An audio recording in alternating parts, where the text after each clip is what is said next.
Welcome back, and today I'm going to take you on a visual tour of Portland, Oregon, so you can see the homelessness crisis, the vandalism, and just the demoralization of the downtown area for yourself.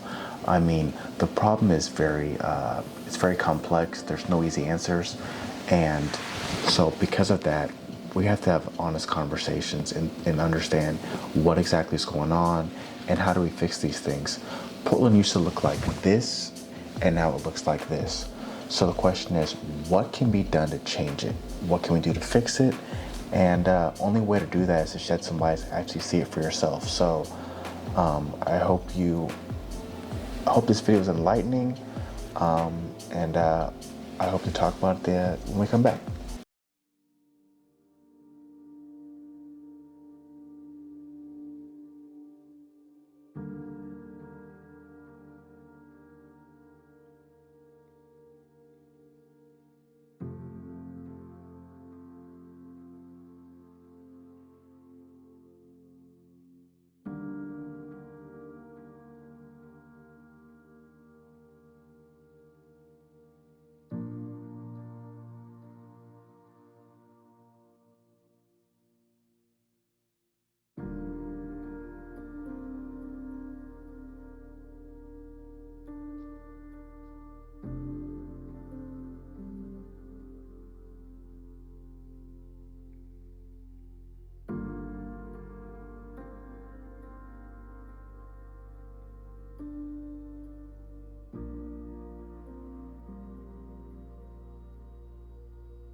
For me, that was really eye-opening to see the city in such like disarray. I know that driving around the city, going on the freeways, you see like, debris and tents scattered all about, but you don't really understand the impact until you are boots on the ground and you do see it.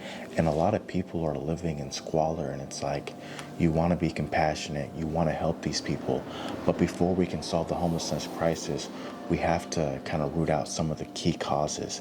And a lot of that is mental illness. There's about 35 to 40% of homeless individuals, or should I say unsheltered individuals, that have mental illness problems like psychopathy or some kind of psychosis where it makes it so they're not able to be in the shelters, or also drug use. A lot of people refuse to go to shelters because they want to do drugs, and there's some rules and some people just don't want to follow those.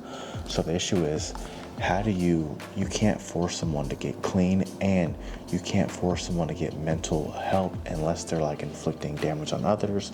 So the problem is, like, what do we do? How do we solve this problem? And I think we have to use compassion and work together to solve this.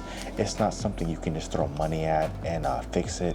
I mean, even if we had all the shelter space to house all these homeless individuals, it still wouldn't be enough, because a lot of it is mental illness. And with that, you need therapy, you need medication, and we need an extensive infrastructure that we just don't have. So while I was watching Joe Rogan a couple of weeks ago, he had a guest on named Michael Scherlenberg, I think his name was, and he talked about how, like, if you want to change the homelessness, you have to not condense all the resources in one area, especially when it comes to like people who are using drugs. If you want to get them clean, it's very difficult when you have all the resources all bundled in one area and people are still using in that same area. It makes it difficult for you to be able to kick the habit, because you're constantly tempted by those same things that got you in trouble. They're all around you at all times. So there's got to be somewhere where we can move resources about so it's not all scattered about, and we don't have a congregation of homeless people all in one area. It makes it harder to clean the areas. It makes it more likely to have like different diseases going on there, different kind of rats or those kind of things also kind of congregate in the same area. So we got to figure out a way to make it so that all the resources are in one area. I think we also have to address the vandalism, like the graffiti problem. I know some places it's like artistic and they're doing like murals, but man, it makes the city look awful. Just the amount of like disrespect. I feel like it's disrespectful to the city.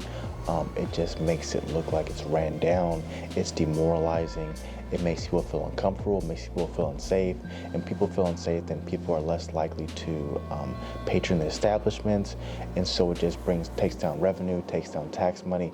It just brings the whole vibe of the city down, and I think it needs to be addressed. I think people need to have more respect for their community, and if they are doing these things and they don't live there, it's making things worse. You're not helping the people who live there.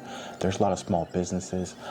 One of the places that we did film was a tavern that's open, and there was graffiti sprayed all on the side of it. And it's like, who does that benefit? I mean, I understand that, things are not easy right now. Things are very tough, but when you inflict more like harm on others to lash out, it doesn't make anybody's life easier. And I think sometimes we got to have empathy and compassion, not just for those who are struggling in obvious ways, but also what about small business owners? A lot of people that are like, suffering the most aren't rich, aren't wealthy. So what do we do to help those people? I feel like not making things worse is one way to fix things. One way to make things easier is by not adding extra weight on people who are already struggling at this point. So this all started in 2016 when the mayor made a rule about urban camping, and that was meant to let people who are homeless or unsheltered have a place to rest from 9 o'clock to 7 o'clock in the morning, and they were supposed to kind of keep moving. I mean, I know that sounds kind of heartless, but it makes it so like people weren't congregating and then like having all their belongings staying in one area, and then all their trash kind of compiling in one area. It makes it a little more manageable if they constantly move, maybe throw their stuff away as they go. But as time went on, people just kind of started staying put more, and they started staying more in like neighborhoods or industrial areas where like they weren't really bothering anybody, so the cops kind of left them alone. But now, as you see, like as time has gone on and people have kind of like staked their places in these areas, the trash is getting out of control. And I'm not sure if there's a system. I know they did start in 2020. They started a system where they kind of want to start cleaning up the encampments and bringing trash cans or along the way. But I feel like if there's not a buy-in with the homeless community too, with like wanting to throw their things away, it makes it very difficult. I mean, if you look outside on the freeway, whether it be 84 or I-5, there is debris scattered all about. And I think that's what makes the divide so much, is that so many people want to be compassionate and help, but it makes it so difficult when you see like all the debris everywhere and the trash everywhere. It's like, man, this is awful. This doesn't make anybody feel better. It makes everybody feel worse. It makes people feel unsafe in the city. So we gotta think, how can we help each other? I'm gonna post a couple links in the description for resources to help donate to the Portland fund, the shelter fund.